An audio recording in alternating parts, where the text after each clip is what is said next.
Good afternoon, everybody. Welcome to Planning Committee. May I remind everyone present, this meeting will be broadcast live via the internet and a recording archive for future viewing. Can I have any apologies for absence, please? I think we look like we're all here. Minutes of the last meeting. Moving notes. Thank you. Declarations of interest. Go around to my left. Councillor Driscoll. Yes, I have a declaration of interest in application 2018-006. Where are we? 761. Thank you. Good eyesight. FUL. In that one of my companies owns the building. I will be withdrawing from the meeting. Thank you. Thank you. Anyone else? Councillor Johnson. With regards to applying application 2016-00927 FUL 33 Holton Road, Barry, I've previously given comments at this at Barry Town Council when this was originally made. However, I'll be looking at this with a fresh pair of eyes and making comments accordingly. Thank you. Are there any other declarations of interest? Okay, moving on to item 4, just note site inspections from our last meeting. Have to move in notes, thank you. Item 5, building regulation applications delegated. Move in notes, thank you. And then item 6 is our delegated planning applications. Happy to move those, thank you. Marcus, do you want to take us through the appeals paper?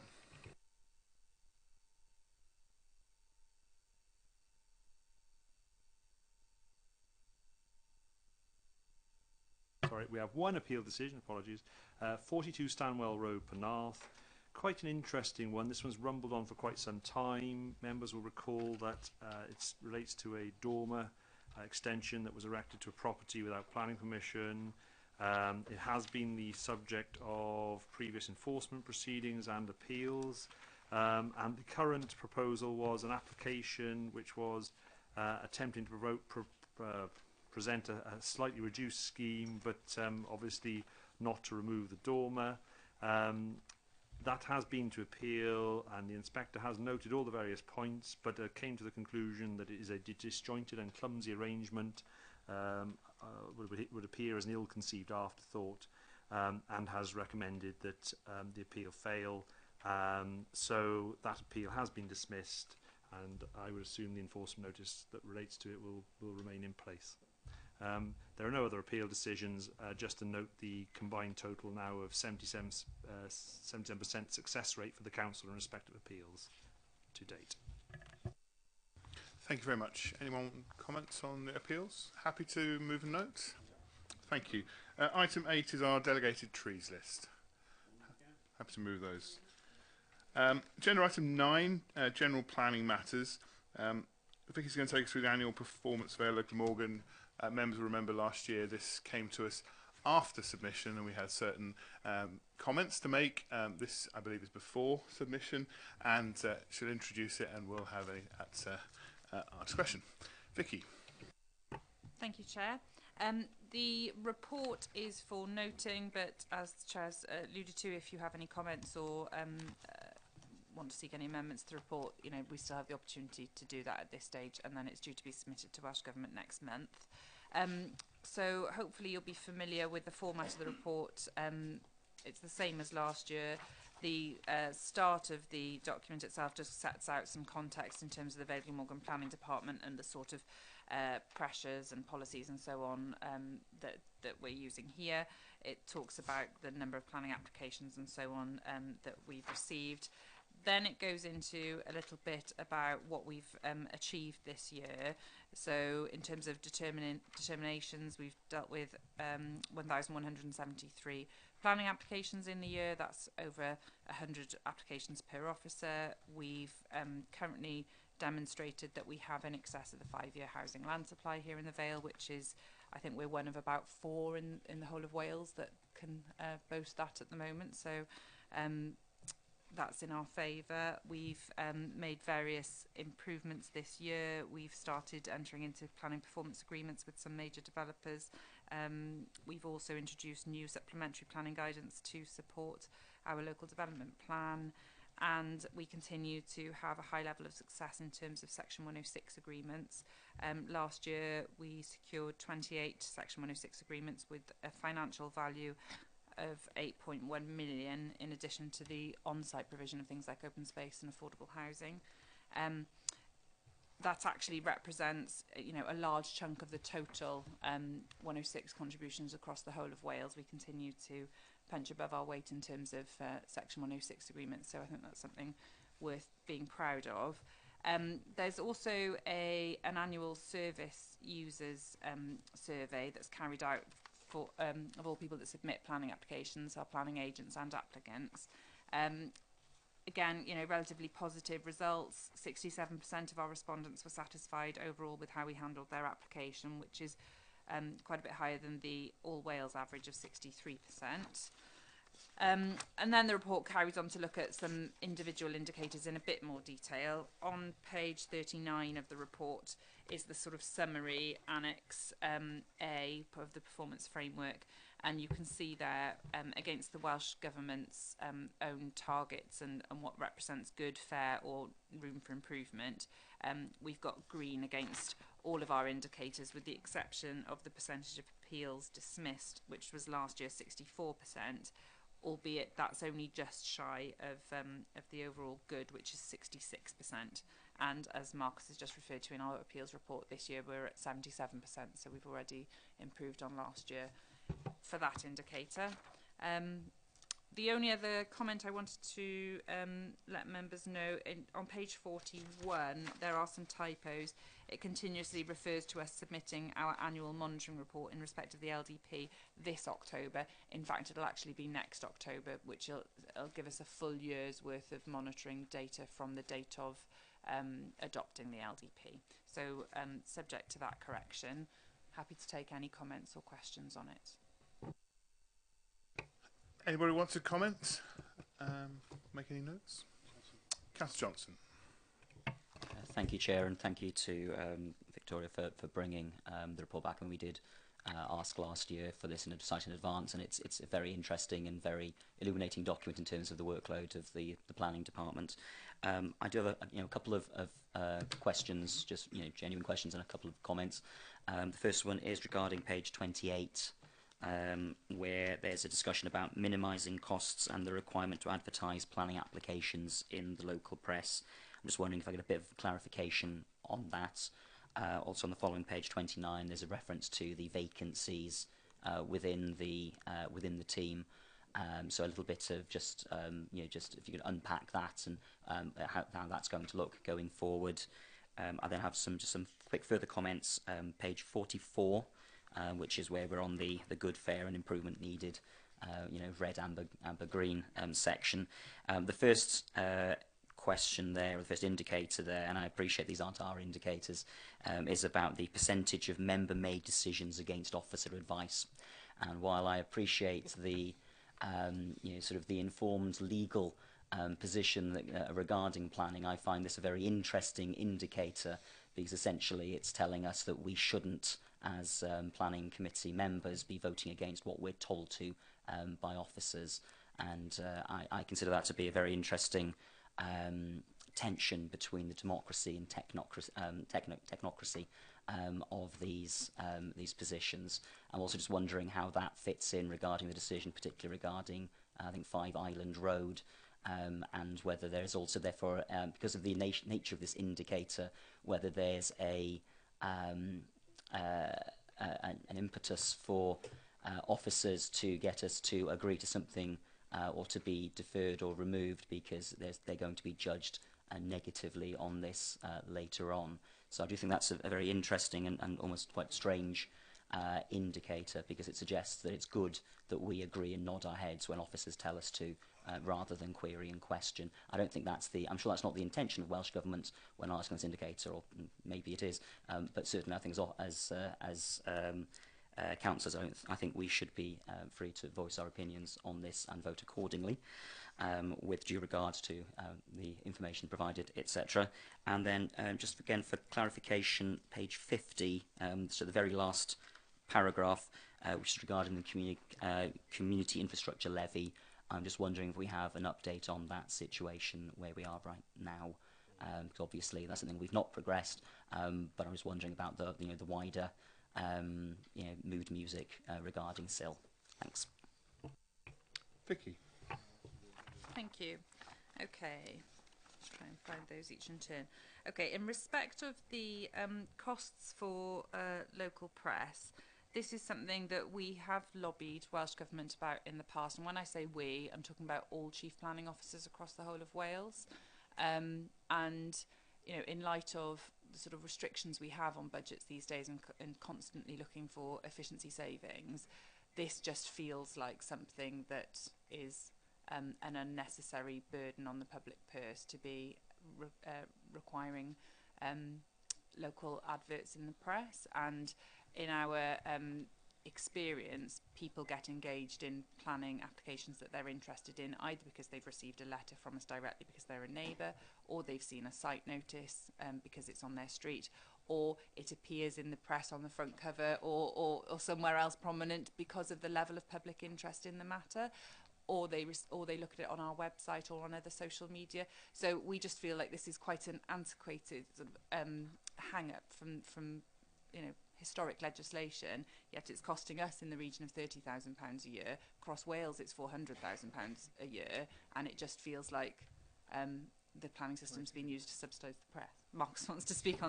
I would say that this has been raised on numerous occasions with Welsh Government, and believe it or not, the last time it was raised, Welsh Government's response actually was that the planning authorities are supporting the local media with the payment of the advertising fees, which is a strange response when actually it's been shown that, as Vicky says, a lot of, as time's moved on, social media, the council's own social media, website advertising actually catches much more people than adverts in the press, which generally are a little bit dry and boring, and people tend not to, because the way they have to be structured, they're not particularly attractive to find. So this is probably a case again of legislation trying to catch up probably with the modern day and age, but it is very, very expensive for the authority to do.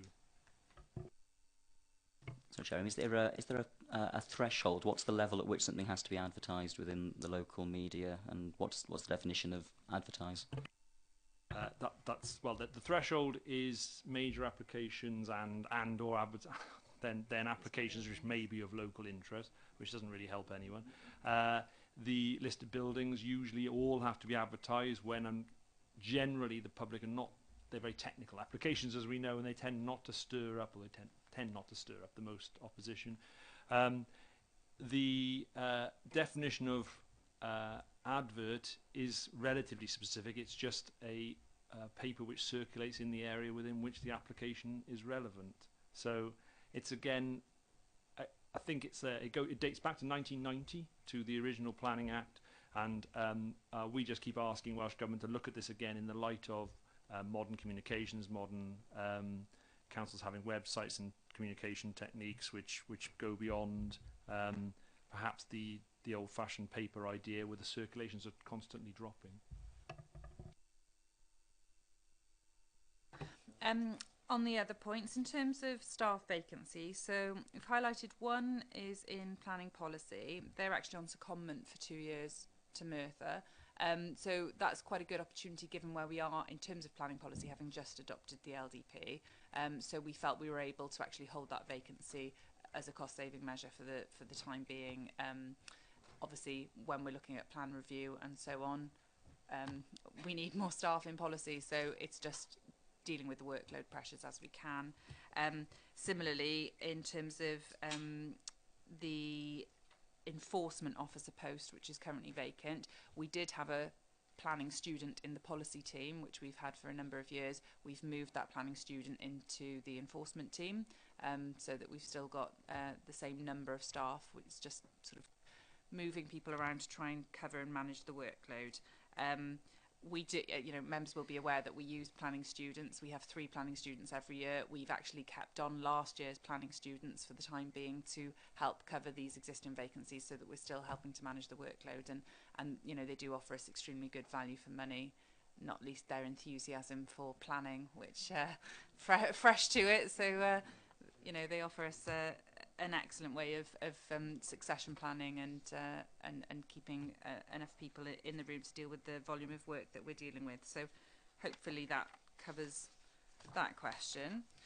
On page 44, in relation to the indicator being judged against percentage of member decisions made against officer advice, obviously it's not for us to defend that indicator. It's a Welsh Government indicator. They put it there. I would only respond on the point that you mentioned about, does it affect the way in which officers make recommendations and make decisions, and us being concerned that members would overturn those. And this performance report and our all performance indicators is not about officers being judged or members being judged. It's about the council being judged. And certainly officers only make recommendations that we think are the right recommendations in light of planning policy. It's up to you how you make your decisions. And it's up to you whether or not you want to make any comment, or whether the committee wants to make any comment along that indicator. Take your advice on that. What was the last thing? 50. Still. I mean, I can Oh, on SIL. Yeah, if you want to pick that. I mean, there's no real progress with SIL. We are still in the position where national government reviewed SIL. It is considered in England not to be working very well. They, in national government, are considering legislation which deals with the English side of it, but Welsh government is still waiting for the transition of some of the powers which dealt with SIL to come across as part of the Exchequer powers, and I suppose we are in a waiting game, waiting to see what happens. What I would say to you is that we in Vale Glamorgan believe that Section 106 works far better here than SIL would ever work. We get more money for our residents and the community through Section 106 than SIL would deliver. And actually, there's only 2 or 3 authorities. I think the 2 authorities that have done it are Caerphilly, RCT, and Merthyr. And actually, it was delivering nothing. So low that it was meaningless. And they actually, if you talk to those councils, they felt they were going to get more through Section 106 because they had some sites where it would be more appropriate than others. So we're still in the position of holding back from doing anything further with SIL until we get more legislative advice. But we currently have the view that we get much more through Section 106 than we're ever likely to get through SIL, if we're completely honest. The other thing which worries us a lot about SIL is that, or certainly worries me, is that when SIL comes, it comes as a pot, and it's basically to be spent throughout the Vale. So, for example, we talk often with open space and community facilities about requiring it to be spent in the communities which are suffering suffering the having to have the planning application in their area. But with SIL, that wouldn't happen, or wouldn't necessarily happen. So Section 106 does deliver for those communities, and they can see it delivering because it requires the money to be spent on facilities and schools in the area of the planning application. So I still think personally that Section 106 works well in the Vale of Glamorgan. Thank you, Marcus. Councillor Wilkinson. Thank you, Chair. I'm going back to page 44 and the decisions against officers. If we don't make challenges to the officers, how can we come to the right decisions? And I don't think this is going to change our view. Doesn't matter what they say here. If we view it that we're not happy with it, we'll vote against the officers. If we're agreeing with the officers, we'll vote with them. And that is, to me, democracy. Were you moving to add any text to it, or just it's not something that's going to guide you, so we shouldn't be? Yeah. Any notes of it? Okay, one at a time. Councillor Bird, do you want to make? Well, I'll come back I'm just to saying Councillor. it's not there to steer you in any direction. It's a Welsh Government indicator. It's just in our performance report. So it's not telling us we must or we mustn't go a certain way. We've got 5 applications. I do want to move on if I can, but Councillor Johnson. Just was one point regarding page 38, which is about enforcement. I just got jogged because Victoria mentioned enforcement team, and I know that we're disputing the Welsh Government data that's provided. I'm just wondering if someone could put on record what the problem is with the Welsh Government data, and why that's inaccurate. Vicky. Yeah, I mean, it's we can't blame Welsh Government for everything, and in this, it's actually a problem with the returns that we have submitted to them. They've only published what we've submitted to them. There's been ongoing debates back and forth across all enforcement officers in Wales about how to interpret the enforcement indicators. They're simply a little bit open to interpretation as to what dates you're measuring and when.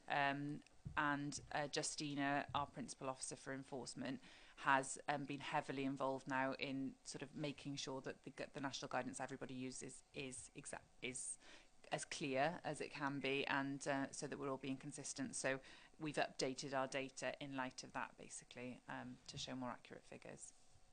I think the truth of it is we didn't feel there was a level playing field, and we're trying to insist that there is one. It was always a problem with this data. When it first came in, we argued that it was too open to interpretation by different authorities, and that's quite clearly the case that's happened.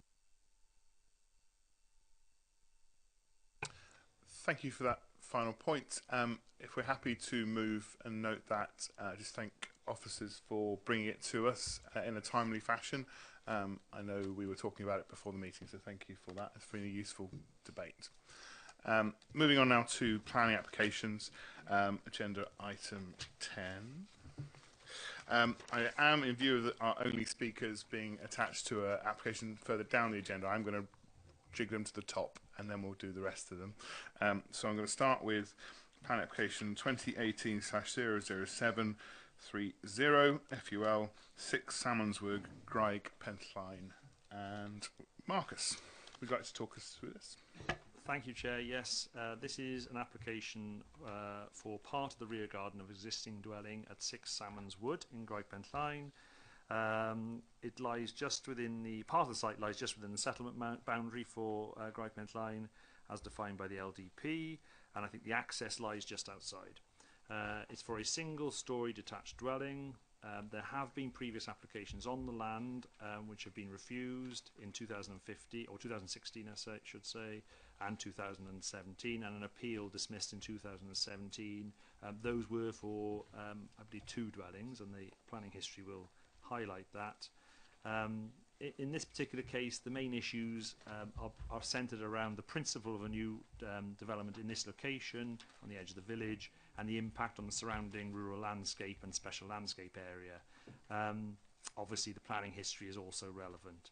As a council, as your officers, we are recommending refusal because it represents an unacceptable form of residential development, which would detract from the undeveloped and unspoilt character of the surrounding rural area, including the special landscape area, and will be contrary to local and national guidance. And just to update you, there are late submissions from Pentline Community Council who are stating the previous 2 applications of the site have both been refused, and we believe those objections are still relevant, and therefore are of the view to detract from the unspoilt and undeveloped rural landscape, and they believe that the numerous objections to the previous refusal remain valid. And there were their comments from Highways. These aren't raising objections. They do raise issues which would have to be dealt with by condition were the application to be approved. Thank you, Marcus. We have people registered to speak on this application. Thank you for coming along. I'll ask, first of all, Robert Hathaway, if you want to take your seat up there. You'll have 3 minutes once you start speaking. Get yourself comfortable and just press your microphone on when you want to start speaking.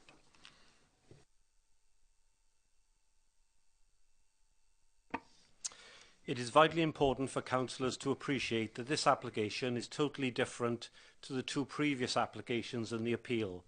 Those applications were for a different site. I just noted that Marcus said it was for the same site, but they were for a different site outside the settlement boundary and for 2 larger houses. We have listened to the advice of local councillors and have totally scaled down the proposal. This is now for a 2-bed bungalow in the grounds of the host dwelling. This site is within the settlement boundary and is already an urbanised location containing access tracks and a large permanent outbuilding, and I'm sure councillors saw that on the site visit this morning. We're surprised that the report before you constantly repeats references to the previous applications and appeals. As you will all know, it's a well-established principle of planning law that applications are considered on their own merits. We trust that you will not fetter your judgment based on these previous decisions, and you'll base your decisions on the merits of this case before you tonight. The case officer in the report lists 5 main issues involved in deciding the application. We want to put the case that this proposal meets all 5.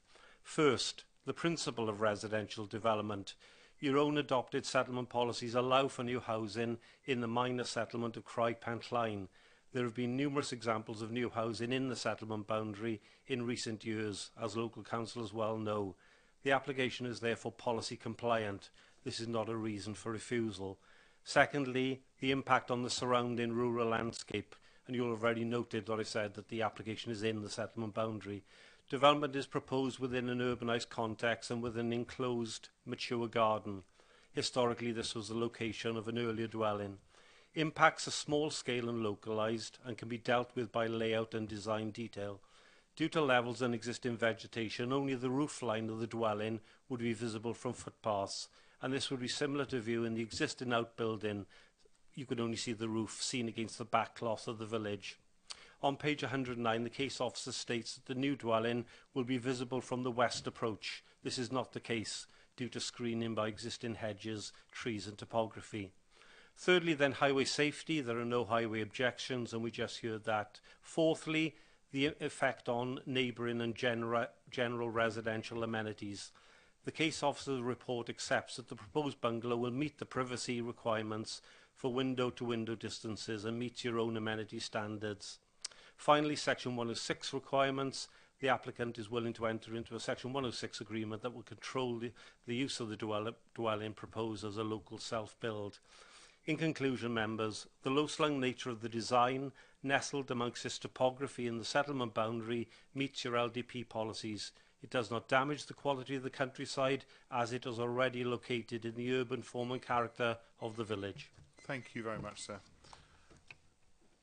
Any questions or clarification from members prior to Councillor Parker?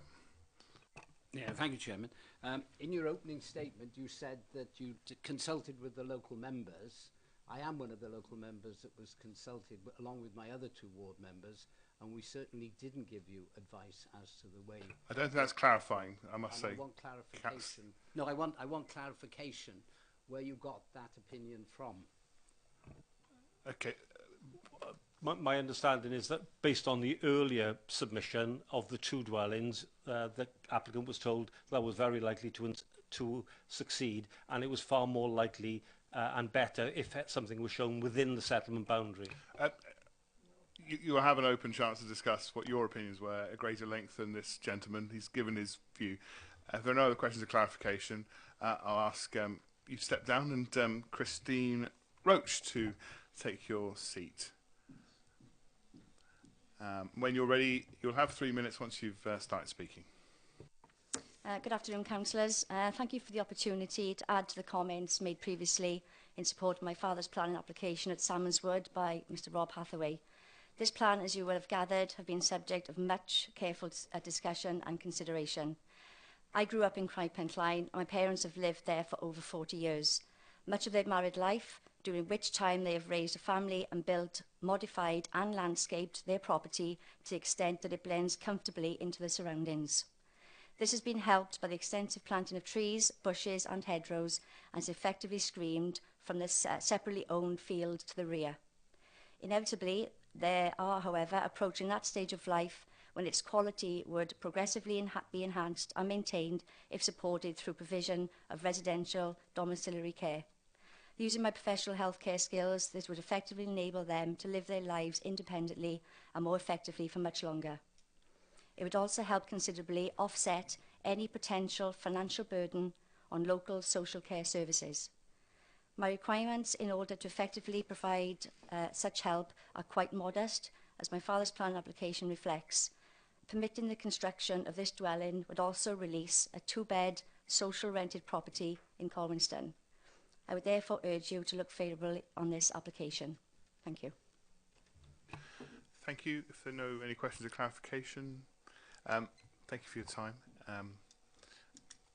Before I open up to the floor, Marcus or Vicky, did you want to talk a bit further about this matters arising from highways? Because there was a comment made about highways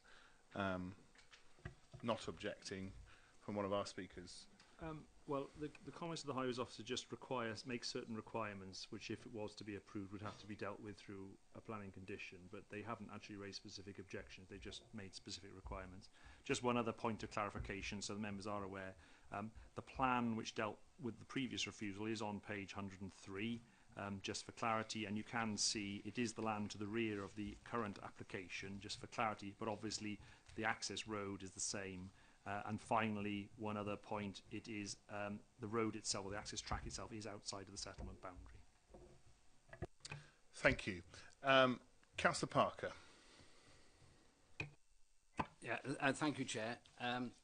As ward member, I actually did meet with the 3 ward members, and I must say we were very specific in giving advice which said really the only way you could allow this sort of thing if it was ancillary and an annex to the main dwelling, and you should probably put it close to the existing house. And in short, I do agree with the planning officer that this would be an intrusion into the landscape, and it would unacceptably harm the thing. And I would actually move officer's recommendation and hope that maybe an alternative solution would allow you to live in the area, but it needs to be ancillary to the main house. Thank you, Councillor Parker. Councillor Cave. Thank you, Chair. I've obviously called this planning application in for determination by the members, and it's very pertinent that the conversations and earlier discussions we've already had this evening actually sort of underscore some of the reasons why I've called this application in. I believe it might provide the council with an ideal opportunity to apply more innovative and practical solutions to solving the growing shortfall in elderly care and elderly housing provision. The need for more innovative approaches to this problem has recently been called for in a report commissioned by the council into older persons' housing, care and accommodation needs. This was undertaken independently by Lynn Housing. The report indeed confirms that we as a council are not going to be able to meet demand if we stick to the same old approaches. And I would point out here that perhaps we do actually need some Welsh Government guidance to support some of the innovative approaches that we might need to take in the future. We're certainly facing a significant increase in older persons' needs, and this aligns itself to our own policy objectives of reducing the inappropriate use of long-term or more intensive care and providing a range of housing options and accommodation that enables people to remain living in their own homes for as long as possible. This facilitates the need for a multi-generational and intergenerational housing care options. Indeed, the number of 75-year-olds is expected to increase by over 75% in less than 20 years, and the 85-plus group are expected to increase by 130% in the same time frame. We already have, without this increase, a massive shortfall in elderly housing care needs, and this requires us as members to make difficult decisions about how we can best meet this demand. I believe that we're not giving sufficient consideration to families who want to support their elderly and ageing relatives to stay in their own homes by considering how we can best help them build on their own land, often in their own gardens, so that they can be close by to manage their relatives' short and long-term needs. This also requires that we give consideration to how people can best retain their own and their relatives' independence, as this is a major factor to a person's general well-being and healthy ageing. Building an extension with an interconnecting door does not provide for independent living, not from the perspective of the older person or from the perspective of the younger members of that family. The Housing and Health and Social Care Scrutiny Committees must work more closely together with the Planning Committee to ensure that we look at every opportunity that presents itself to extend the capability of the Council, because if we don't, we will be putting the most vulnerable of our society, our elderly and our frail elderly, at risk. It is not good enough to refuse a request such as this based solely on a principle of introducing housing where there was none before. In fact, In this case, I understand that the applicant is requesting that they build on an existing site of an original farmhouse. I know that hasn't been mentioned previously, but it was certainly mentioned at the site visit today. It is worth noting that a lot of the documentation has already been alluded to, that we have received as members, concerns this an old application or applications that went on to FEL. But actually, that what the old applications, as I understand it, were located in a field and are not really relevant to the current application. The council's stated aim is that we want to support people who want to stay in their existing homes. As a planning committee, we as members have a big part to play in this. Just look around Wales and you will see that back garden development was the Welsh way of providing homes for the young and the old alike. We should not disregard this old way, as I believe it represents a vital part of the jigsaw in solving this growing problem. Thank you. Councillor Cave. So I'd like to move something very different. I'd like to move that we look at this in a very different way, rather than just going with what's in our recommended papers. Okay.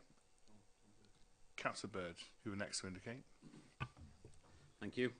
I agree an awful lot with what Christine has just said, but unfortunately a lot of it flies against Planning Policy Wales and all the advice we're given. One thing I don't agree with, though, is that you say joined properties with interconnecting doors that people cannot live independently. I see it happen. In fact, I have family members who live in joined properties and live totally independent and separate lives. I do agree that perhaps we need to look and lobby Welsh Government that we need to encourage living for dependents adjacent to or on or in gardens or whatever. But currently we are faced with planning law and guidance that does not agree with this development, and the trouble is if we allow this to happen, it just opens the floodgates for people to abuse the system. I know this is a genuine case, but people will abuse it. So unfortunately, Christine, I can't support you in that, and I will second Andrew's motion. Thank you. Councillor Burnett. Thank you. Yeah, I go along with much of what Councillor Bird says. I look around this room and I know that so many around this table have or are dealing with similar problems of elder care and fully understand the pressures facing families. If we were looking at a unit that was in some way linked to the existing property, I think I'd probably have a very different view. The separation of the two makes it very difficult for me to support. I agree we should be looking at more innovative ideas. Some really good stuff that's been done on intergenerational housing, some stuff on housing cooperatives that provide support for families either providing childcare or elder care. Lots of things like that. But at the moment, as I read this application, that doesn't feel like it applies. It feels like this should be viewed purely as a planning application, and on that basis I would support officer recommendation. Thank you. Councillor Wilkinson. I'm like this at the moment. I want to ask Christine, are you moving to accept the officer's recommendation, or are you moving that you want to go through with this are you moving for the application? Yes, I definitely am. I just want to come back and say a few things, and I know you obviously want to speak, but I think an interconnecting door, I know personally, if my family, my elderly parents were on the other end of an interconnecting door, I would struggle, and so would they. So I don't say lightly that an interconnecting door is not appropriate. There is a lot of evidence that suggests we need independent living. Yeah. we are looking at individual applications. We're not worried about if anybody's going to jump on the bagwagon, Councillor Bird. We're looking at each individual. One at a time, please. I am concerned Calm about and considered. this, Thank you. and if Christine is moving it, I will second her. Councillor Bird, first of all. Well, I'm just saying I'm very conscious of setting a precedent and people abusing it. And 3, 4, 5 years down the line, this becomes a totally separate dwelling and is sold off and is another dwelling in the open countryside.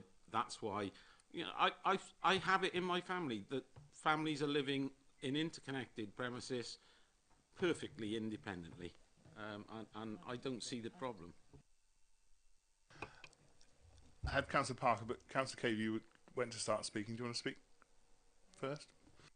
Yeah, I don't want to labour the point too much on the interconnecting doors, but as I say, I think it is a personal choice, and in some circumstances it might work perfectly well, and in others it wouldn't. I think there might be a case here for us suggesting that, you know, and I'll seek officers' advice here about how we could put perhaps some conditions. You know, I know with agricultural buildings, we put ties on them. So that you know, we can build a farm worker's cottage, which we wouldn't allow for anybody else. And all I'm asking is that as members of the planning committee, we start to think about solving our elderly housing needs in a slightly different way to the way that we've done so far. Marcus, you've come on that. I've got a couple of other indications, and we'll move to vote. Okay, thank you, Chair. I'll just deal with those specific issues and we can come back to any other issues. It is a relevant point. I mean, the issue of interconnecting doors is a red herring in many ways. We have had granny annexes, for want of a better description. Sometimes they're granny annexes, sometimes they're children annexes, whatever you want to call them. But we have had them disconnected from properties. In the bottom of gardens, and in those particular cases we have used either applied conditions requiring them to be retained as one single unit, or even section 106 in cases where they've been in perhaps more difficult and problematic locations. In this particular case, if that's what was being applied for in a slightly different location, it may well be a possible solution, and it may well be that we wouldn't necessarily require it to be directly connected to the existing dwelling. But what I would say is that there are other issues at play here. The dwelling's location, where it is located in the garden on raised land, its visibility, and all those other issues come into play, which are dealt with in the report. I won't go into them in great detail.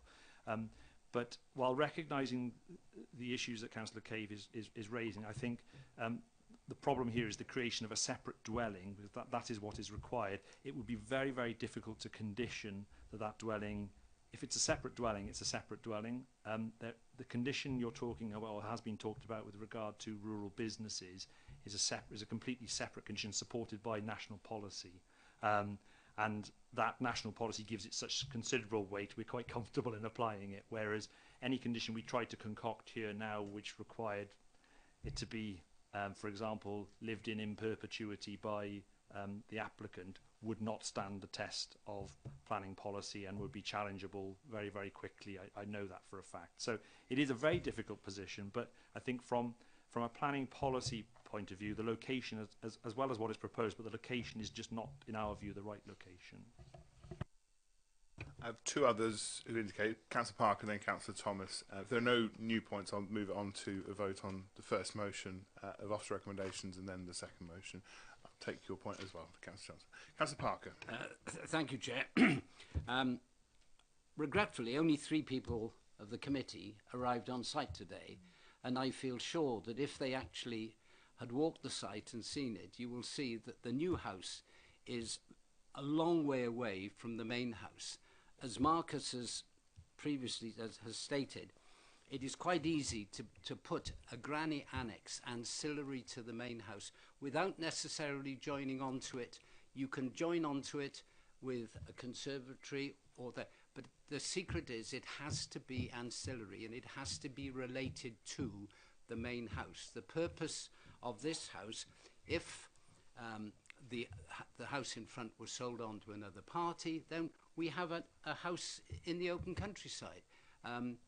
Clearly, if you had seen it on site, you would realise that it actually does dominate the landscape, and I disagree with the evidence that was given that it doesn't. And I think previous decisions and the officer's recommendations show there is a solution, and I'm sure if it was discussed with the officers, a building of a similar size close to the main house but tied to the main house, not a separate dwelling, then that could be achieved. So I still support officer's recommendation.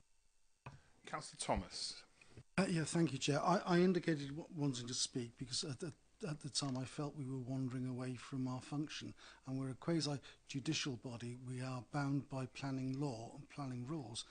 Our sympathies for particular individual circumstances have to be put aside in looking at planning applications. I mean, them's the rules.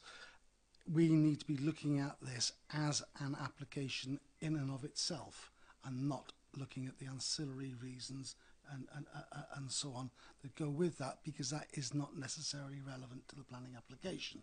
That's not what we're here for.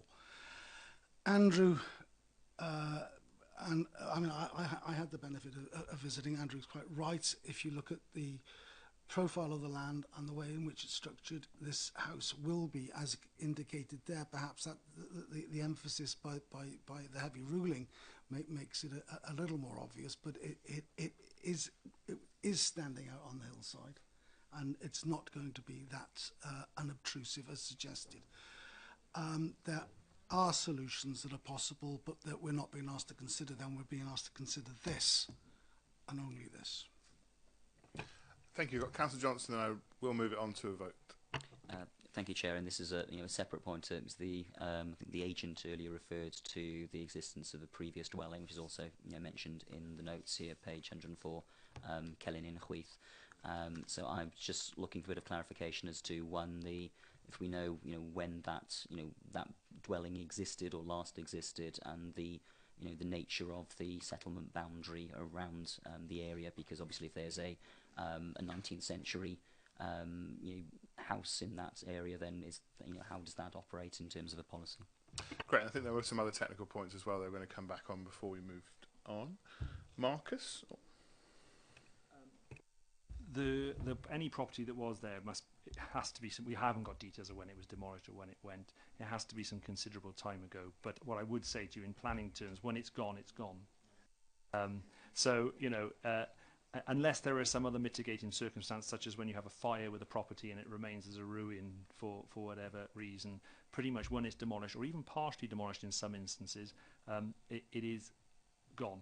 So while there may have been a property there, it isn't on necessarily on any ordnance survey plans as far as I can tell. It is relevant that the settlement boundary in the old unitary development plan didn't include that triangle. That triangle's come in because of lawful development certificates and people extending their garden, but lawfully, but it's come in later. So I think it's fair to say probably from a planning perspective it would not be a material consideration that at some point in the past the dwelling has been there. With that in mind, unless there are any other points, Councillor Wilkinson.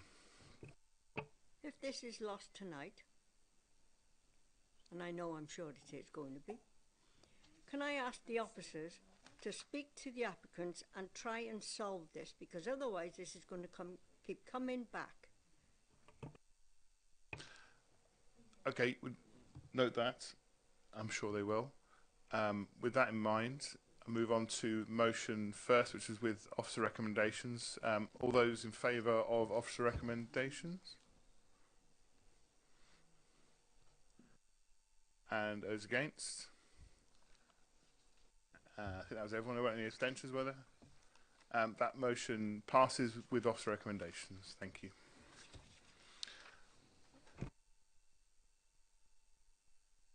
So I'm going to go back to the first application on our list for this section. 2016/00927/FUL 33 Holton Road, Barry. I believe Marcus is going to introduce this one. Thank you, Chair. Yes, members will recall this is an application that's actually been before you before. in February 2017, actually, so quite some time before. This, when it previously came before the planning committee, it was an application for pretty much in the same design for 7 flats above a shop, or above a what was a bank, I think. But the at that time it was a normal market development, and therefore a legal agreement was required, which required 2 affordable houses to be provided, and also a contribution to be made to open space provision. This is now coming back before you because there has been a change. The land has been acquired by a housing association, and they are intending to deliver 7 affordable residential flats in the building. The retail unit remains. All other parts to the development are the same, as I understand it. Is that right? Slight, or is there a slight tweak? Go on, yes, you better say it. Sorry, yeah, there are minor changes. They are set out in the report, but it's to deal with these units being design quality requirement compliant. You know, it's a couple of millimetres here and there, so it's nothing major. So those are very minor tweaks to it. So this is seeking to recommend the scheme back to you with the Section 106 requirements removed, because it is 100% affordable. And of course, we have a policy which for under 25 affordable units, we would not seek Section 106 contributions. Thank you. Are there any registered public speakers? Councillor Johnson. Thank you, Chair, and thank you to the officers for the introduction. This is, for those of you who don't know, this is the old HSBC catwalk, became catwalk on the corner of Lombard Street and Halton Road, a couple of blocks up from here.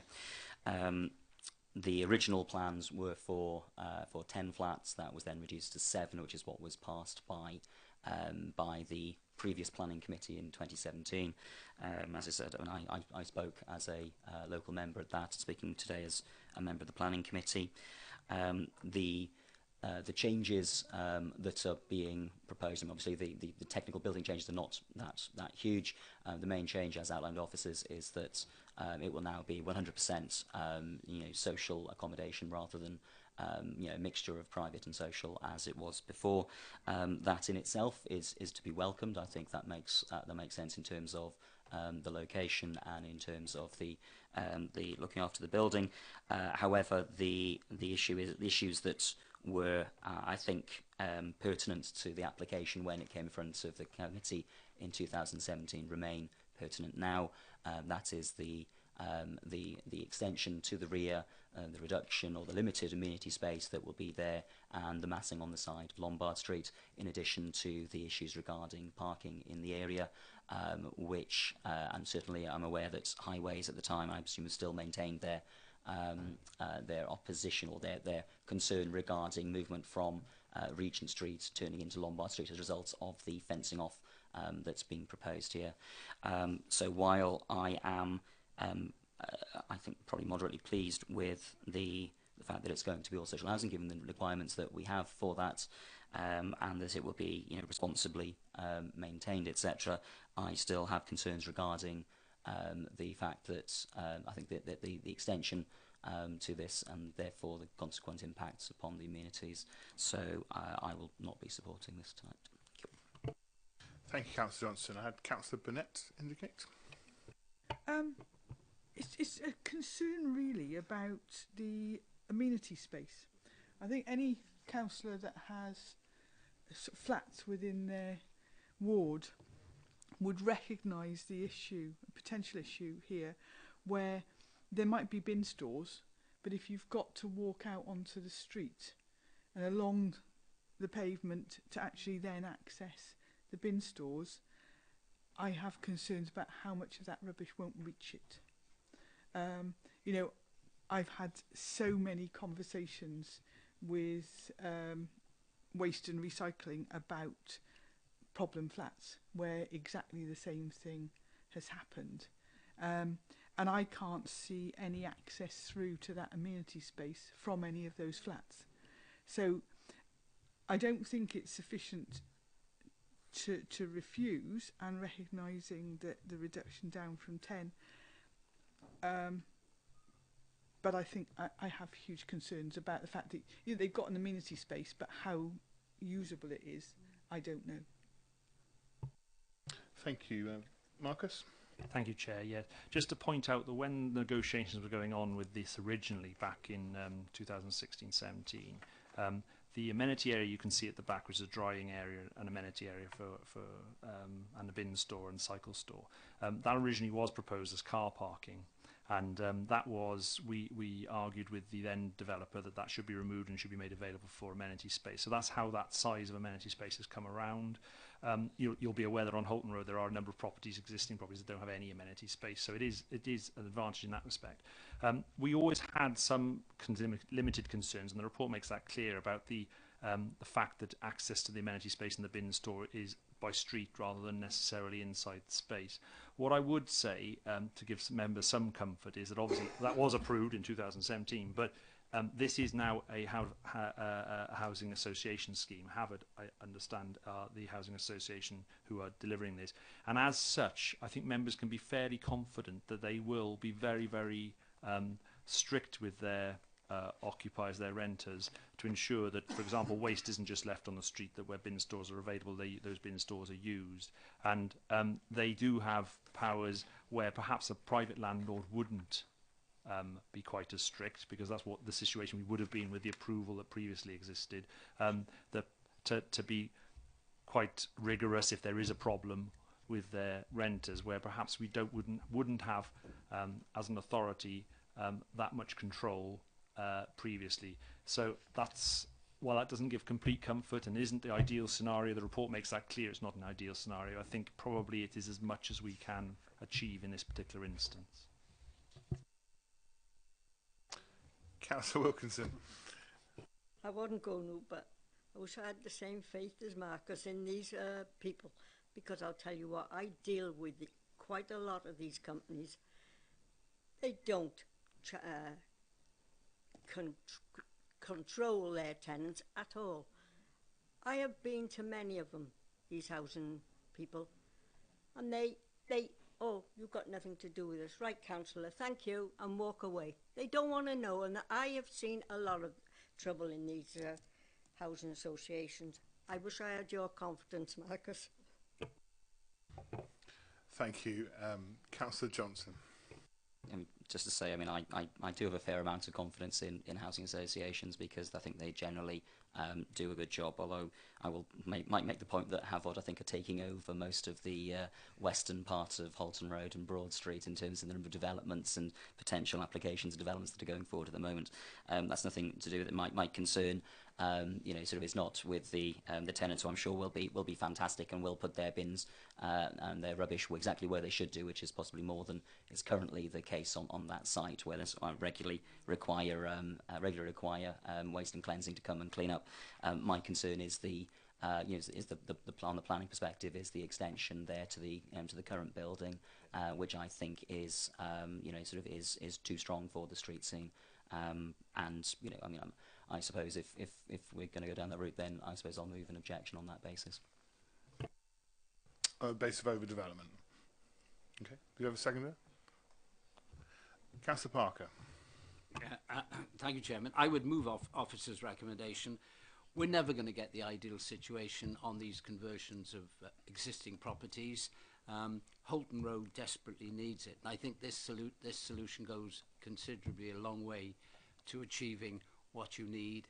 I take your point on the housing associations. They do police in very well normally, and they do have powers within their lease arrangements to actually deal with difficult tenants.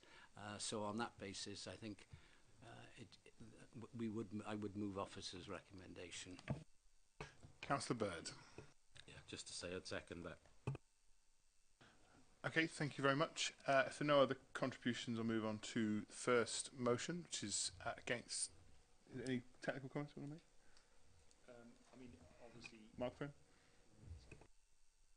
Obviously, the any recommendation, if it were to be succeeded on, would have to come up with a reason for refusal. I assume round over development, and I think on that, if it's on that specific ground, we can probably wouldn't avoid having a deferral for writing it. That would probably be applicable to be written going forward. Okay, we'll cross that bridge when we come to it in terms of technical writing of it, because it's also got existing application for that many flats. However, we'll start with the motion to object on those bases, moved by Councillor Johnson, seconded by Councillor Hodges. All those in favour of that motion? All those against? Any abstentions? No, I think that was everyone. And moving on to the motion to move officer recommendation. All in favour? Any against? Officer recommendation passes. Thank you very much.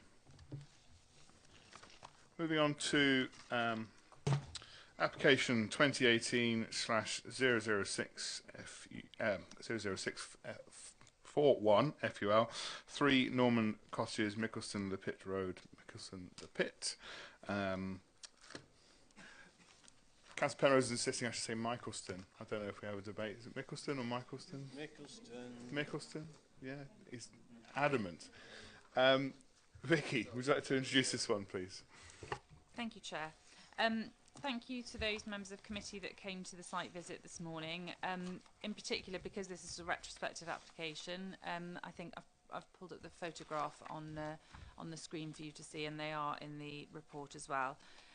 So this application relates to an extension, a two-storey, well, sort of story and a half at the front, but a two-storey at the back extension that was granted planning permission previously in 2016. But in implementing that consent, they haven't implemented precisely what they've got planning permission for. What they've done, as you can see from the photographs, is replace the existing roof of the main house with quite a sort of thick profiled, large tile, concrete tile roof. They've also rendered the front of their property, which was previously just painted brickwork. Hopefully you can see from the photograph comparing it to the next door dwelling, which was very clear on site. You know, there's a bit of a lip now where they've rendered the front of the property. They've also rendered the extension itself. The reason for the photographs as well, I'll show you the back of the property. Sorry, if I just... that's a neighbouring property, which may come up in the debate. This is next door but one. You can just see the application property on the very right hand side of this photograph. The next door but one have also rendered the front of their property, and they have done so without planning permission. Now, we don't have an active enforcement case on that, but I just thought I'd flag that up because it was observed today whilst we were on site, and depending on how things go with this application this evening will depend on what we do with that property. So just flag that for the moment. This is the back of the property as extended. Again, you can see same issue with the replacement tiled roof, which does require planning permission. They followed that through into the extension, as you can see there on the back as well. And the render, again, they've rendered the house there. So the officer's report recommends refusal of the planning application, and then it also seeks enforcement action to remove those breaches of planning control. Okay. Thank you. In view of, I'll come to you in a second. In view of what we observed on the site visit and the extensions being rendered, are we making any alterations in view of the reports in light of that? Thank you, Chair. Yes, it was observed on site today that, I'll go back to that photo of the neighbour. You can see here the immediate neighbour has got quite a large side extension. That's actually finished in render. Similarly, next door but one, where they've got the extension, the extension was approved in render, albeit they shouldn't have rendered the house at the same time. So what I was minded to recommend this evening is that we actually change, at the bottom of page 80, the recommendation seeking refusal and authorisation of enforcement. to leave points 1 and 2 as they are, which is to remove the works to the existing house in terms of removing the render and repairing the exposed brickwork, removing the roof tiles on the existing dwelling and replacing those with either what was already there or a suitable alternative. But on point 3, what I'm going to suggest is that we actually change that recommendation, deleting the reference to the elevations of the extension, which actually I think we could live with those in render. But the roof slope, as we saw on photograph of the back of the house, what we'd probably, it was a bit of an oversight in the report, because the roof slope on the back, where you can see they've carried over the large tiles, as you can see in this photograph.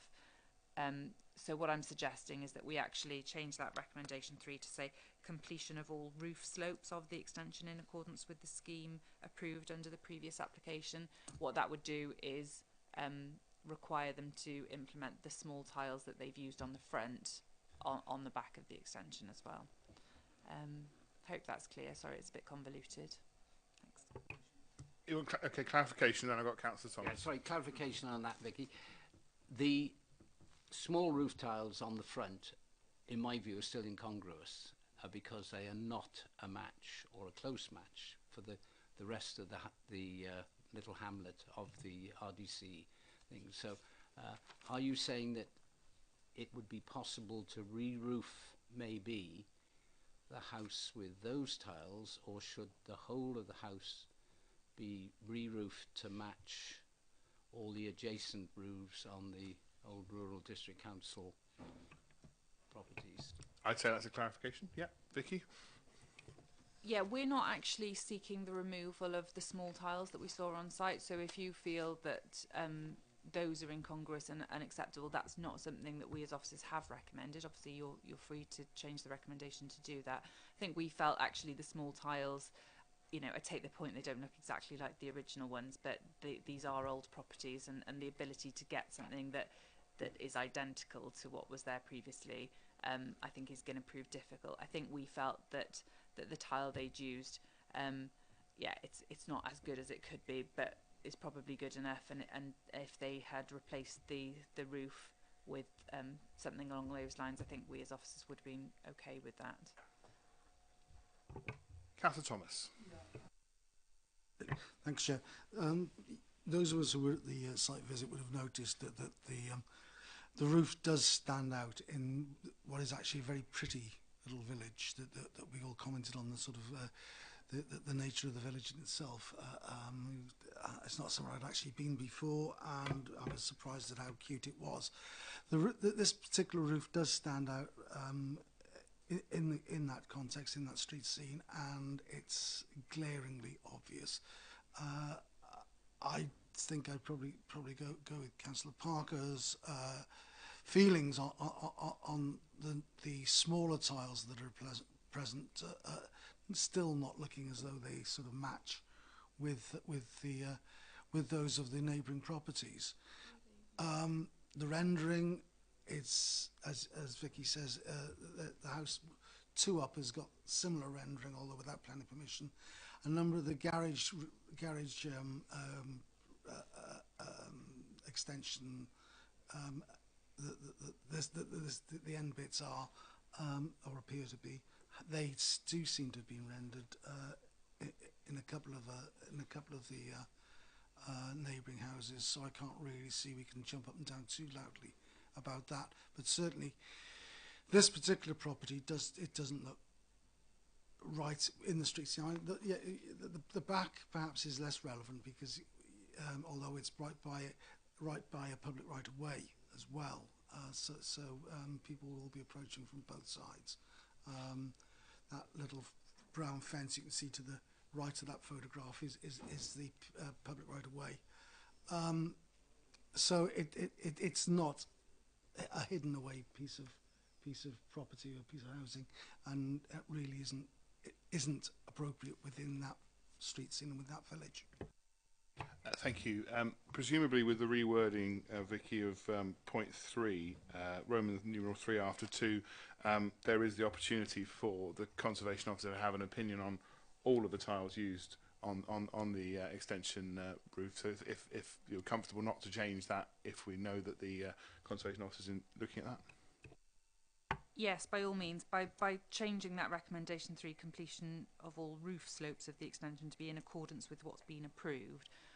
To confirm, what was approved was design and access statement that referred to buff brown tiles to match existing, and what that means is existing at the time when planning permission was granted, the original tiles, and condition 3 of that consent backed that up with basically saying that the finishes of the extension shall match those of the existing buildings. So I think we would be safe that would cover that off. And if we're talking about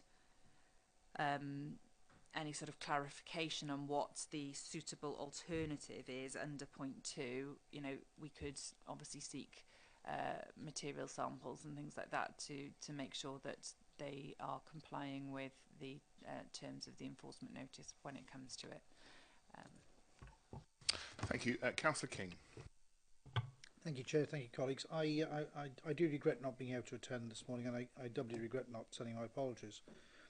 I'm mindful about the availability of building products that may just be obsolete and very difficult. And I'm also minded about what you're telling me about the precedents from neighbours, because that troubles me, that we make a huge fuss of one when others have been allowed, and whatever then follows. I also admit that because I wasn't there, I didn't know about the public right of way, because my own view is I would normally take the view that the rear of a property was of less concern than the frontage.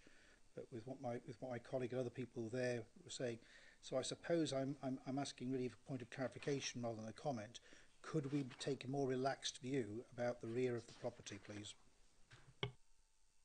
No, I think for the reasons set out, it's right next to a public right of way, and it's a very well used public right of way, and these properties are actually quite visible. It's a local sort of it's very close to Dinas Powys, and it's, like I said, it's a well used public right of way network. These houses are very prominent and can be seen from some distance from that public right of way network, and for that reason, the backs of the properties are almost as important as the fronts of the properties, and in terms of the impact on the character of those dwellings which are in a conservation area, I would say it's equally important that we make sure the materials are right on the back as on the front. Can I just point one other thing out, because obviously Councillor King raised the issue of the materials and how difficult it is to get them.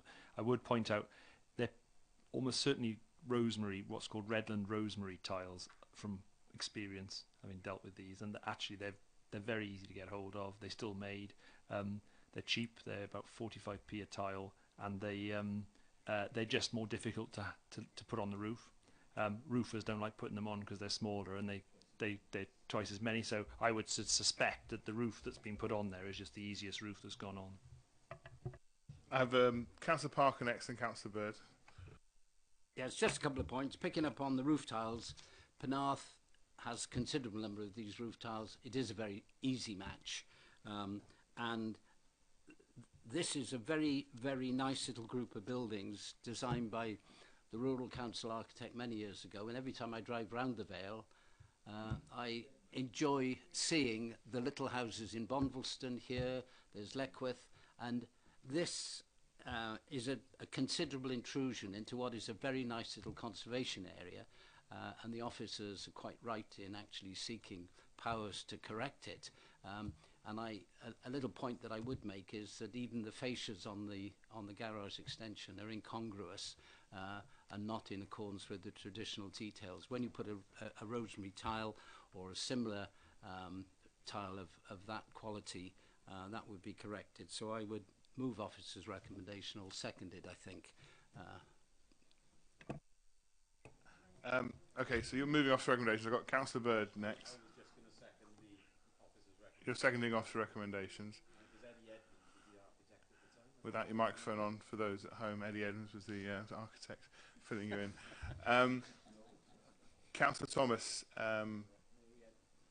you wish to move... The amended, yes, yeah, which is what we've discussed. Okay, all those in favour of officer recommendations? As amended, yes. That's unanimous, thank you very much.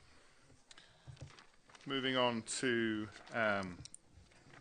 application 2018/00655/FUL 1 Buildings, Lombard Street in Barry.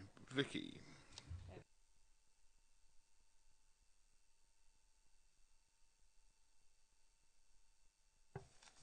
Thank you, Chair. Sorry, I was just trying to get the plan up on the screen, which is not a great plan. I'd probably refer you to page 84 of your report, which is a photograph of the building, which gives you the best impression of the building that we're talking about.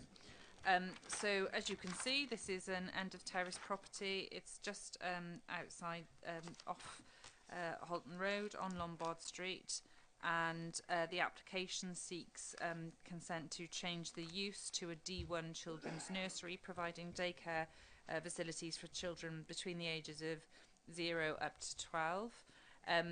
We have had a number of objections to this application, and including from Barry Town Council and local residents, raising concerns about parking issues, generation of traffic, and the impact of having this type of a use on what's deemed to be a busy street, safety concerns in respect to the safety of children using this use, and noise disturbance, traffic issues associated with this use. As you'll see from the officer's report, there's no objection to the principle of this type of use in this type of location. It's more dealing with the actual individual impacts and whether or not that is appropriate in this place. We've deemed that the impact on neighbours would be minimal, and that it wouldn't be an unacceptable use in what is a sort of a residential street, but albeit very close to the commercial part of Barry Town. In terms of parking, as you can see from the report, this was given quite considerable attention. We did receive a parking survey submitted that was undertaken during the month of August. I'd also draw your attention to the Matters Arising papers. A further parking survey has been submitted from the applicant, which takes account of potential differences between summer holidays and school holidays, because we're quite close to a primary school nearby. That was also verified by officers who undertook several site visits at the times when you would expect drop-off and pick-up to sort of, you know, get a good understanding of what the available parking is in the area. And that verified the findings of the parking survey, that there is ample space available at those times when you'd expect it, that we don't consider there would be an issue in terms of parking availability or any problems associated with cars just stopping in the street to drop their children off, because we observed that there was ample space available. So the recommendation is for approval.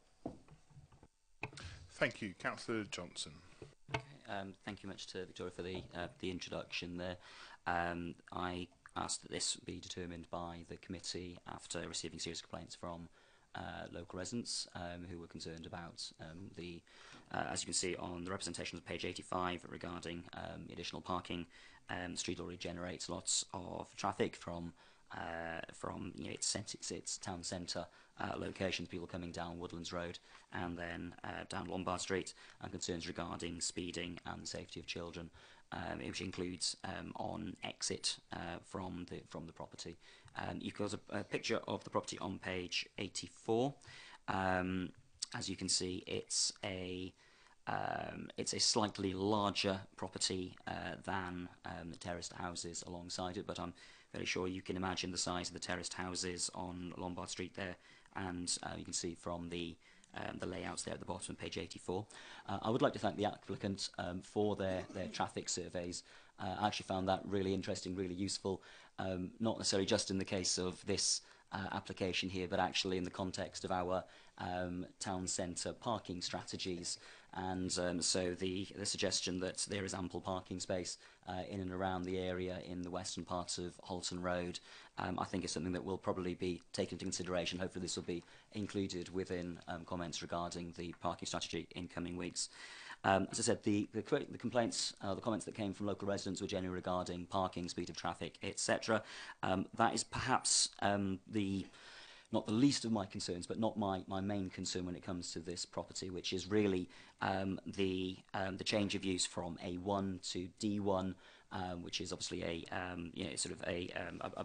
broader use rather than office. I'm aware that it has been used without planning permission previously in D1 context. My concern here is the idea of having, I believe it's 20 children aged between 0 and 12 in what I see on the proposed layout is 3 rooms within what is only a little slightly larger than a terrace house location.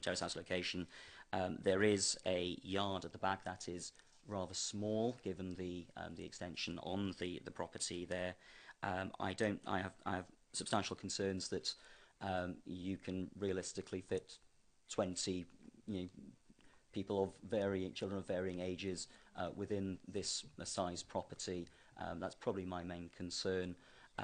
Now, it's suggested within the report that is not necessarily a planning concern. I would maintain in this case that the change of use from A1 to D1, and therefore if I remember the correct term for for D1 class use, which is a non-residential institution, I feel that is possibly an inappropriate use of this building, and therefore I would like to move an objection on that basis. I've got Councillor Bird next, but are you seconding? Is it? I'll go to Councillor Bird first, but I'll take that second as valid. Thank you. Thank you, Chair. I hear what you're saying, but the argument we have at every council meeting about town centre vibrancy, I hear that this is a shop closing down, but you're telling me we need to be more flexible at every council and innovative. I see this as nothing but a benefit and a bonus to the town centre. Shoppers, workers, all that with children will be using it. They will be using the town. It should aid vibrancy. We've seen that it's a drop-off and not long stay parking. The workers are likely to probably be local workers because it's low pay, so we'll probably be walking to work. I don't have any issues with it. The only issue I have is I think it's a great shame that they're not doing something to improve the fascia of the property, because I think it looks dreadful. But I would like to move officer's recommendation. Thank you. Councillor Hodges. Thank you, Chairman. Putting my other hat on as a member of the education scrutiny, learning and culture, we strive in this authority to make sure that children in our care, whilst they're being educated, have a adequate space to play in outside, and that they are secure. Now, on page 91, under other issues, it says, whilst the authority requests amenity space for dwellings, there are no policies which require such spaces for nurseries. However, there is a yard area to the rear of the unit which would be available to users. Now, to put up to 20 children in such a wide range, because we're not talking like our schools here, we're talking baby in arms here, we're talking newborns to all the way up to 12, within the confines of this tight building, and also a backyard. I don't think it's a good scheme. I don't think it's a good site. I don't think it's a good building for this, and it concerns me greatly. Now, when we have previously looked at A1 conversions, it was mentioned earlier, Five Island Road. That was a small shop that was struggling to survive and be competitive, which was converted to another D class, but that was a theatre, a D2 in fact, yeah. This D1, children's nursery, is not suitable, and whilst I accept that it would be handy for workers in the town to drop their kids off, I don't see much evidence of many workers in the town anymore with what's going on in our town centre. whether this would help or not, I think is arguable. I have to say that I would not be very, very happy to have any child of mine, if I had one, in a building such as this, and I would be very interested to see how any assessment of childcare within that building would be assessed by the people who do the assessing. So I second the objection to this. We've had a number of applications for nurseries in and around. We've had one at the bottom of Tynewydd Road, thank you very much, which was also a cramped property, and it concerns me that vacant houses or shops are being converted willy-nilly into nurseries, and we should be taking greater care of the children of our county. I've got Councillor Nugent-Finn next, but just before Hasso, on that technical point, just to clarify, if we give permission for a dwelling of 20, who has the final say on how many people, how many children are allowed to be there, and ultimately that's the limit set? Yeah, we're not suggesting that that we limit the number of children, and we don't think it's material to the planning considerations, because those matters are dealt with through licensing, through the, I think it's the Care and Social Service Inspectorate. Sorry, oh, there we go. But you know, it's a body that's it's not in our control, and we're not here to duplicate other controls. So that's why we've said at paragraph 91 that, you know, it's covered by other regulations, and it's not for us to restrict that. What we're saying is that we think, in general terms, this is an appropriate location and site to have a daycare nursery for children within these age ranges. Councillor Nugent-Finn. Thank you, Chair. To just try and offer some reassurance really about childcare settings, and to follow on really, it's CSIW standards, so they will enforce very strict guidance and governing laws around how that house is converted. And thinking about the backyard, as you referred to, even the gap between the fence we measured very accurately in order to keep children safe. And in fact, a house setting is probably one of the best childcare settings because it feels very homely. So there's lots of bonuses to this.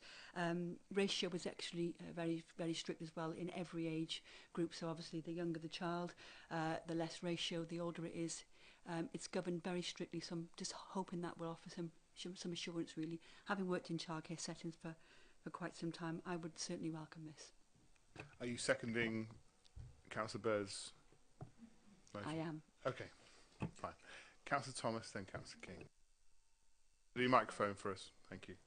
Yeah, can I just ask Vicky to put up or whoever to put up the proposed layout as opposed to the existing layout, because we want to know what they want to put, not what they put. Thank you. Okay, Councillor King. I'm reminded of what my colleague said a short while ago. We're looking at the planning application as presented before us tonight from a planning perspective, and I understand some of the concerns expressed and indeed the assurances, but I think we need to focus upon what we are asked to consider, and I feel at the moment I'm inclined to support officer recommendations.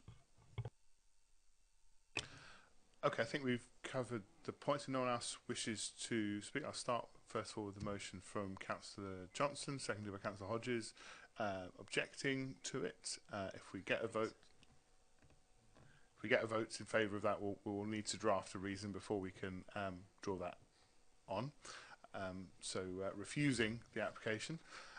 All those in favour of the refusal? All those against refusal?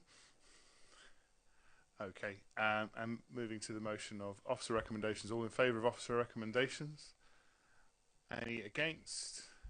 Any abstentions? Two there. Thank you very much. Goes with officer recommendations. Just give a moment for those to leave the chamber who are not in the next planning application.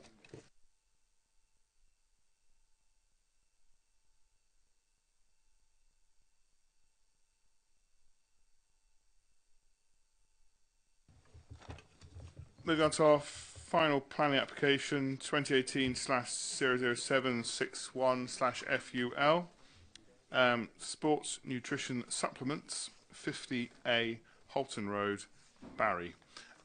Vicky, introduce this one. Thank you, Chair. The reason for this coming to Planning Committee is because of the Council's scheme of delegation and the fact that Councillor Driscoll, who's left the room, has a personal interest in the application site. The application is for a change of use from A1 to A3 food and drink. Whilst the application has been in with us, I understand that the use has actually been implemented now. They have actually already converted this. Nevertheless, the application report does set out that in the first instance, there are policies, as you'll all be aware of, in the local development plan, which do protect A1 uses in town centre locations. In particular, policy MG14, the relevant paragraph is at on page 121 of the report, and this sets out that we're looking to protect A1 uses. As you'll be aware of, we've refused other applications in other town centres, and particularly where there's a target of it being no greater than 35% of the uses within town centres being non-A1 uses, and in this area that's already been breached. Nevertheless, we are very aware of what's happening in our town centres, not just in Barry, throughout the Vale, throughout Wales and throughout the rest of the UK, where our high streets are really suffering in terms of being able to maintain active and vibrant A1 uses and other uses. So the report goes on to look at other material considerations, such as the vacancy rate, which most recently, when it was recorded in July this year, there's a vacancy rate of almost 14% in Holton Road, and that was before you know, the announcements of the loss of New Look and Dorothy Perkins and the other large retail units up the road. You know, it's an issue members will be only too aware of. We also have an eye on other decisions that we've made recently in other retail areas where we have lost the argument in terms of trying to maintain the A1 uses. In particular, we've just lost an appeal in Dinas Powys for the post office site there, which will be reported to the next committee. Members will also recall the one in Cadoxton for which was part vacant, part cake shop.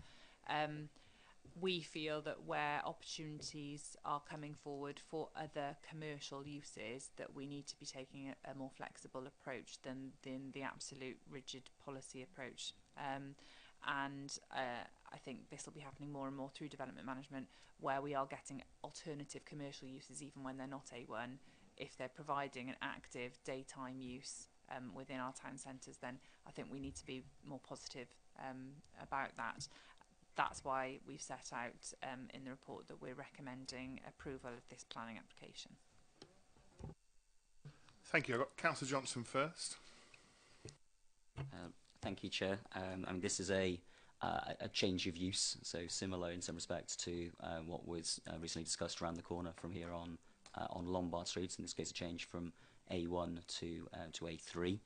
I mean, I will be moving officer's recommendation and supporting this. I think it is important, firstly, that this came to committee on the basis of the owner of the property involved. And it's also interesting that there's a lot of information that perhaps this committee and councillors in general have gained as a result of this coming to committee that might otherwise not have been made available, not least the fact that we're already breaching our own guidelines on A3, on A1 you know, properties within our town centres.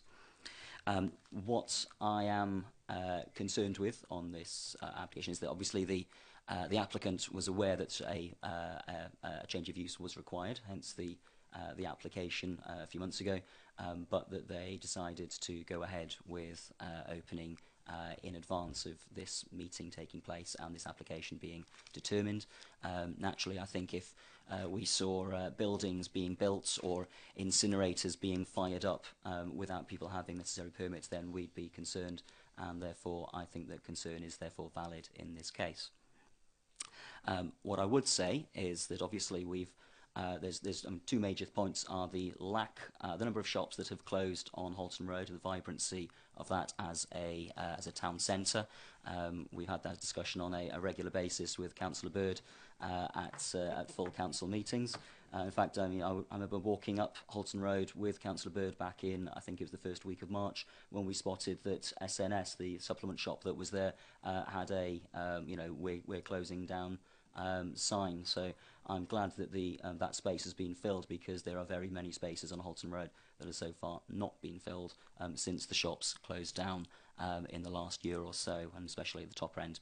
I think this is an opportunity, first of all, to reconsider, as in the report, you know, sort of how we look at Holton Road as a shopping area, as a nighttime economy, as a mixed area, where this property is a couple of doors down from another licensed premise.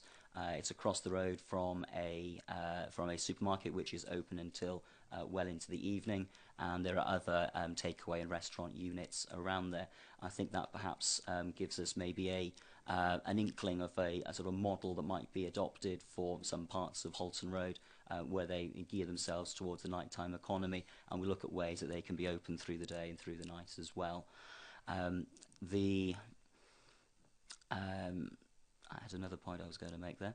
I think it's important that just a couple of points. Firstly, we've breached our own guidelines on A1 use in that area, even Pres. Given that we passed the local development plan barely 15 months ago, I think it is, you know, that doesn't set us in good stead for where we're going to be by the end of the plan in 2026. So that's, I think, an area that we need to be looking at and considering. And I think that it is something that will be, I think, hopefully looked into as we go forward, as to how we can restore viability of this area of Holton Road. And so I'm pleased to see this opening. I hope it will be successful, but I also hope that the people running it will in future pay more attention to the planning process and other processes that are required of them, because that is something that in the trade that they are involved in is obviously very important. Thank you. Are you seconding officer recommendations? Okay. Thank you, Councillor Hodges. Councillor Wilkinson. Similar mind to Councillor Johnson. I will not be voting against it, but if there's a planning application and it has to go through planning, it's about time these people understand that. That is opened, and now this is in front of us. It should have been the other way round. And that is what's troubling me, is that there's a lot of buildings happening that without planning permission, and then afterwards we're sitting around here trying to decide what to do. Marcus. All to come back really on a couple of points that Councillor Johnson's very correctly said about the vibrancy and vitality of Holton Road. Obviously this is a national issue, in fact probably best to say an international issue in terms of retailing. The council is looking at what it can do, what input it can have in trying to maintain the vibrancy of the of Holton Road and other shopping areas, and indeed this is one step towards that. But what I would say is, in terms of the LDP, it is unfortunate, but I think members will recognise that the changes that are happening to the high street across the country actually are very, very recent, and Holton Road has stood up incredibly well until probably last 2 years, and probably the last 12 months in fact. And it is a real shame that now it is being infected with the same problems that have hit pretty much across the whole of the UK. Well, as I said, the council will do its best where it can to intervene and help retailers to maintain the vibrancy of the town centre. But I think it's worth recognising that this is a national issue which is not going to be sorted very easily, and I think it does come down to looking at what types of uses we do have in the town centre and extending perhaps the flexibility to what we allow. For Councillor Burnett next. Thank you. I completely agree that we have to be innovative in the way that we explore future uses in our town centres. And a while back there was discussion over such a change of use in Penarth Town Centre, but there were issues of antisocial behaviour in the particular area of the town centre, and allowing a change of use to A3 increased the activity in that area, both day and night, and had a marked impact on the antisocial behaviour. So we have to look at how we help town centres to become more vibrant, more active, and actually more eyes on the street. To encourage it was part of the thinking behind having more flats and things above towns. So for that, I will support it. What I will say very firmly is to open a month before this comes to committee is not something that this committee should be supporting. We would be making comment of anyone that does that. We've had a retrospective application of the one tonight, and we've commented on that. I will go further, though, and to say I was astonished to see local dignitaries fronting that opening. And I think it sends a very wrong message to the public in terms of, you know, is it okay to start knocking your house around or opening a business or whatever before you get planning application? And I think this committee needs to make it obvious or make it very plain that it's not, and that before work is started, planning application, planning permission is required. Okay. Thank you. Councillor King next. Thank you, Chair. I too am uncomfortable about the retrospective nature of this application, not least because the owner should perhaps be setting a better example. Having said that, I recognise the reality, whether it's Brexit or austerity or whatever. Our shopping areas are under decline, and anybody opening something which perhaps may boost footfall in some way, I think we have to be pragmatic about, and therefore with that with my earlier reservation, I will actually support the application. Thank you. Councillor Bird next. Yeah, I'm in total agreement with you all. Retrospective applications are galling and should never happen, but unfortunately they do, and seem to happen more on a regular basis. But I was going to ask that, is there any way we can we can do during the LDP process, like an SPG on town centres or something like that? Will we get the opportunity, and if so, kind of when are we likely to get that opportunity? Vicky. Thank you, Chair. Yes, I received the Town Centre Framework Report, which I think will be being reported, whether it's to Scrutiny Committee or Council in due course. There we go, Cabinet shortly. And something in there we've put in is about reviewing. I mean, you know, we're reviewing all our SPG anyway, but we did have a shopfront design guide, and we had an Upper Holton Road SPG. What we think for this round is that we have a more general town centre type SPG that incorporates some of the good guidance that was in that, but also deals with the issues that the LDP presents in terms of what kind of marketing evidence is required and what type of uses we should favour.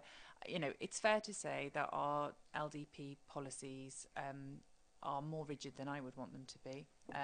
So what we'll do is review national guidance, because Welsh Government have actually revised their retail advice in recent years, and see what we can do to make these issues a bit clearer and do what we can to, you know, invigorate our town centres.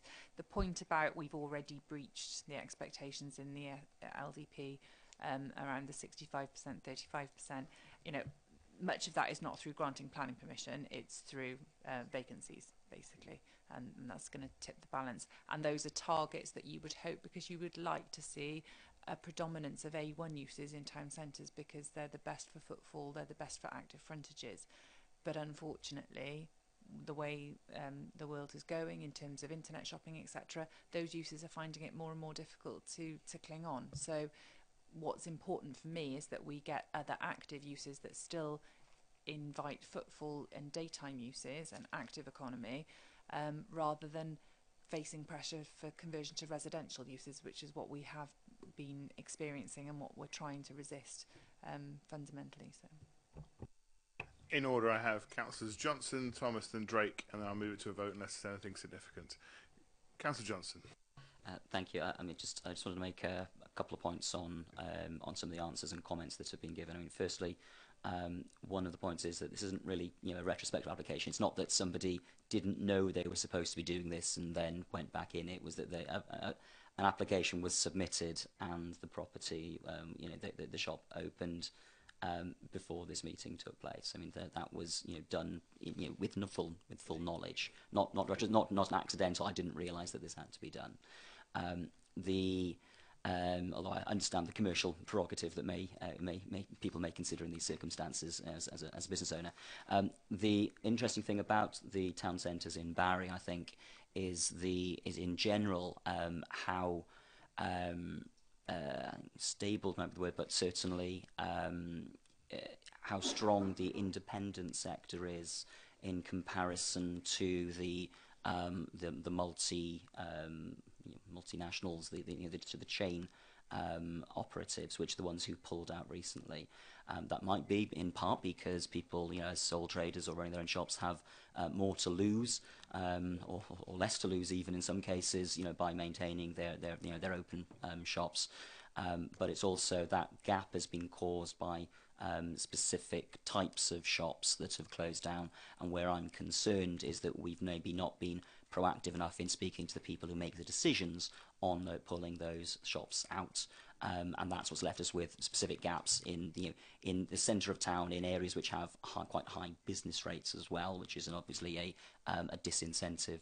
The other point I just wanted to make is that, of course, there are properties that are vacant within the Halton Road area that have existing A3 consent, and therefore this planning application would not have been required had the applicant chosen to go for one of those properties instead.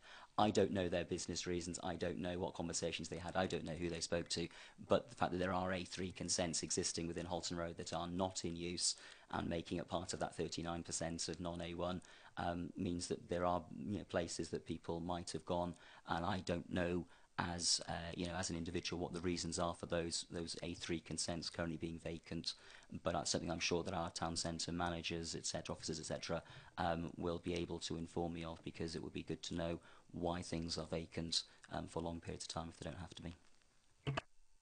Councillor Thomas.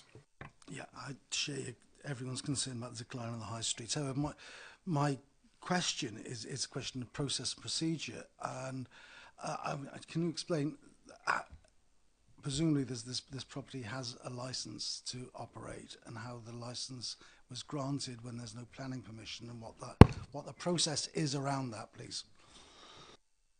I suppose James is probably best to answer that, but ultimately the licensing committee can not issue a license just because of lack of planning permission.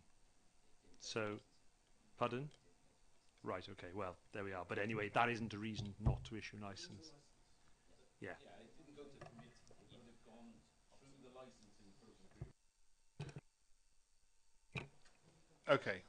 Did you want to add anything, James? I don't think there's anything to add. I think that Marcus made the point that they're two separate policies and decision-making bodies. The licensing is dealt with licensing. This is purely a planning matter. Councillor Drake. Oh, I thought you finished your point. Just that if it didn't go to committee, given the involvement of a member of the council, a member of the committee, for licensing, how is it that it didn't go to committee? I mean, that's obviously a question you can submit to the monitoring officer, and they can look into that through the standards committee. I wouldn't comment on that as a member of the standards committee, but I don't know that it's necessarily something for the planning committee to discuss here. I don't know the delegation rules in licensing and so forth, so I think there would be something for the monitoring officer. Councillor Drake. As this site is in my ward, I'm fully supportive of it, because I drove down there the other day, and my side of the ward, I counted 11 properties empty, all boarded up, and it's looking so sad. And I welcome this initiative. I'm not going to go all over the ground that we all talked about, but I welcome it, and I wish them all the best. To get some vibrancy back in the town would be absolutely brilliant, regarding what it is.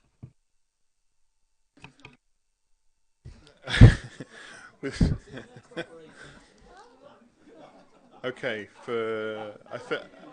I think the microphone may have turned off just before you suggested an alternative use you weren't in favour of. I think there's a unanimous view about that around here on